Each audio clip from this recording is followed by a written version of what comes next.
لاہور میں وزیر اعلیٰ پنجاب محمد شہباز شریف سے ملتان میں پولیس تشدد کا نشانہ بننے والے بزرگ جوڑے نے ملاقات کی۔ ترجمان وزیر اعلیٰ ہاؤس کے مطابق وزیر اعلیٰ سے ملاقات کرنے والوں میں نسرین بی بی، ان کے شوہر محمد ادریس اور بیٹی مدیحہ شامل تھیں۔ بزرگ جوڑے نے مسئلہ حل کرنے پر وزیر اعلیٰ پنجاب محمد شہباز شریف کا شکریہ ادا کیا۔ نسرین بی بی نے کہا، آپ نے ہمارا 30 سال پرانا مسئلہ حل کر کے ہمیں انصاف فراہم کیا ہے، ہم آپ کے تہہ دل سے مشکور ہیں۔ ہماری اراضی کا معاملہ خوش اسلوبی سے حل ہوا ہے، جس پر میں بہت خوش ہوں۔ وزیر اعلیٰ پنجاب نے میری 2 بیٹیوں کی شادیوں کے لیے مالی امداد کا اعلان کر کے ہمارے دل جیت لیے ہیں۔ وزیر اعلیٰ پنجاب محمد شہباز شریف نے کہا، آپ کا مسئلہ حل کرنا میری ذمہ داری تھی، جسے خوش اسلوبی سے نبھایا گیا ہے۔ مجھے خوشی ہے کہ آپ کا دیرینہ مسئلہ حل ہوا ہے اور آپ کو انصاف ملا۔ میں نے وعدہ کیا تھا کہ آپ کی حق تلفی نہیں ہونے دی جائے گی۔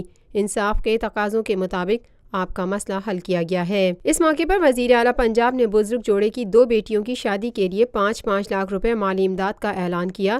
Senior member board of revenue, secretary live stock اور متعلقہ حکام بھی اس موقع پر موجود تھے۔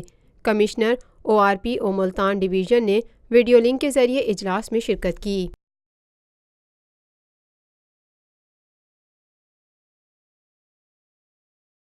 پاکستان میں پہلی مرتبہ حالات حاضرہ کے مختصر مگر جامع پروگرامز، خبروں، تبصروں کے علاوہ دیگر سماجی، تجارتی، ثقافتی، تفریحی، معلوماتی، مذہبی، تعلیمی، صحت اور بچوں کے پروگرامز صرف TNN TV پر۔